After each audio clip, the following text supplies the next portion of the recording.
The waiting room was unnervingly still, a sterile chamber where even the slightest hint of warmth seemed to vanish. I sat on a stiff plastic chair, my eyes fixed on the blank television mounted on the wall. As the ceaseless hum of fluorescent lights underscored my isolation. The pervasive scent of antiseptic clung to the air, with each inhalation serving as a reminder of the clinical precision that had come to define this place. Above me, an old clock hung on the wall, a relic with ornate hands that defied logic. Its ticking was irregular, sometimes skipping a beat or even running backwards for a split second, as if time itself were being tampered with. I found its behavior oddly hypnotic, a silent metronome to the growing dissonance around me. My thumb idly traced the familiar grooves of the old silver bracelet on my wrist, my wife's parting gift, once joked about as a way to remind me, just remember, you belong to me. Now its cool metal served as a bittersweet tether to a life I feared was slipping away. I was frozen there, watching the clock tick by, each irregular tick amplifying the pounding of my heart, as an unsettling silence enveloped me. I could still hear the nurse's calm voice from earlier. "Don't worry, Mr. Baker, it only moves when you move."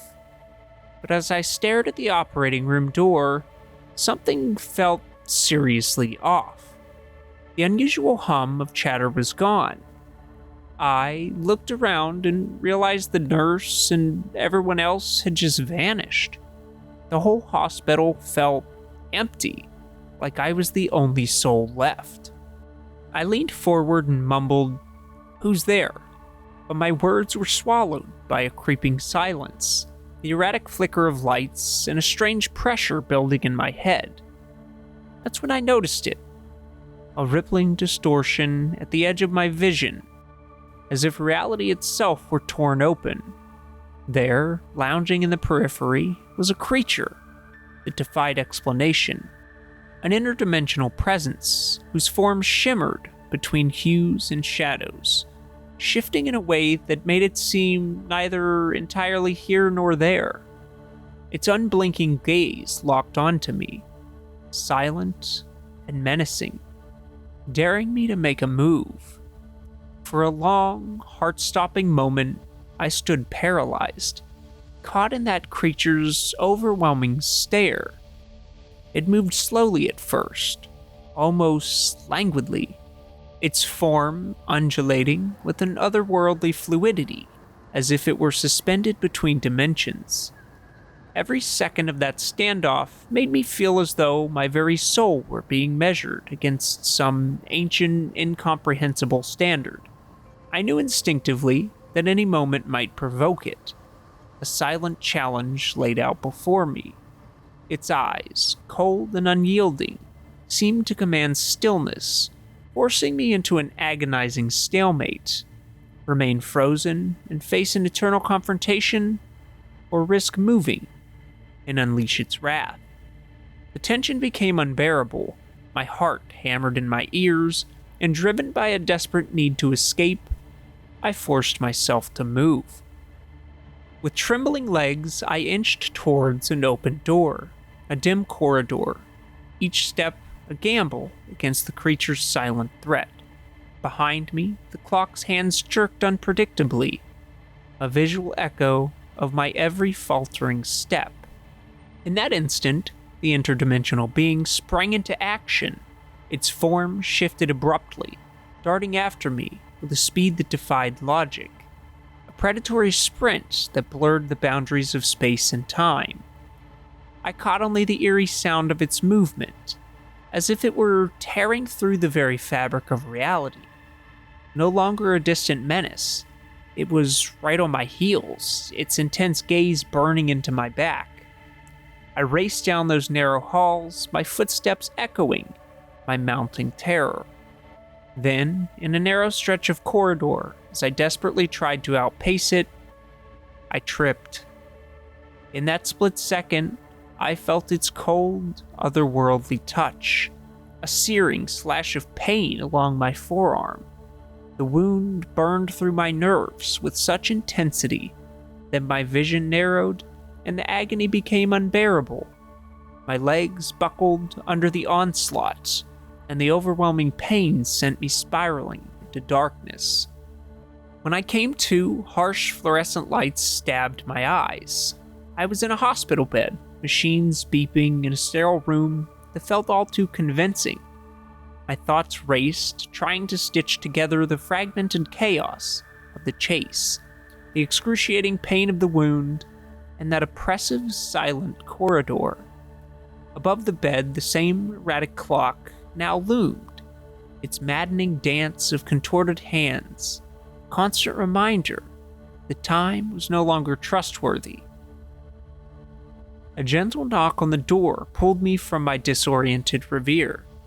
A nurse entered, her smile crisp and unnervingly cheerful under the glare of the lights. Without missing a beat, she announced in a calm, measured tone, "Mr. Baker, the surgery went well." There was an unsettling precision in her words, as if they were a part of a well-rehearsed script. As she adjusted the settings on the monitor with meticulous efficiency, she added, "Your wife will be here soon." Her voice, too serene for the chaos I had just experienced, sent a shiver down my spine. The promise of her arrival, though, meant to be reassuring, only deepened the uncanny dissonance that permeated every corner of my mind. The door creaked open, and there she stood. Yet as she stepped into the room, every movement felt unnaturally delayed, as if invisible strings were pulling her along. Then her voice, soft and insistent, cut through the sterile silence. "Honey, you don't have to be scared. This is the real deal. You remember everything, right? The hospital, the doctors, our love." My mind reeled, torn between the haunting memories of that waiting room and the gentle cadence of her words. I don't get it," I stammered, voice trembling. "I saw things, felt something chasing me. That waiting room, it felt all too real." She moved closer, her hand reaching out as if to soothe my frayed nerves. "They were just illusions, love. Your mind's way of shielding you from some hard truths. You're safe here. This is where you belong." Her words were hypnotic, a lullaby, promising solace after the chaos. For a moment, the seductive pull of her reassurance nearly overwhelmed me, but beneath the surface, a stubborn doubt stirred. No, something's off. I can feel it. I don't know if I can trust you. In that instance, her eyes flickered, a brief, almost imperceptible glint that sent a chill racing down my spine.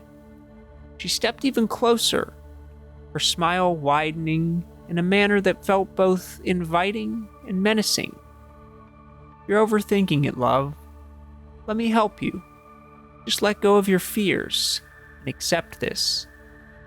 Closer she came, the more I sensed an undercurrent of menace, a subtle distortion in her features, a lag in her movements that defied the natural flow of life. Instinct roared within me, urging escape. With a surge of adrenaline, I shoved her back. The act felt like a betrayal, even as it snapped me back to reality. In that charged moment, the air shattered with a sudden, bone-chilling crack. Fluorescent lights overhead flickered violently, casting erratic shadows that stretched like grasping fingers. As I staggered backward, my heart pounded in my ears, and from the far corner of the room, a dark, shifting presence emerged. A being whose form wavered between this world and some other, far more sinister plane. Its eyes, voids of ancient malice, fixed upon me as it spoke in a voice that was both a whisper and a roar. You never left the waiting room.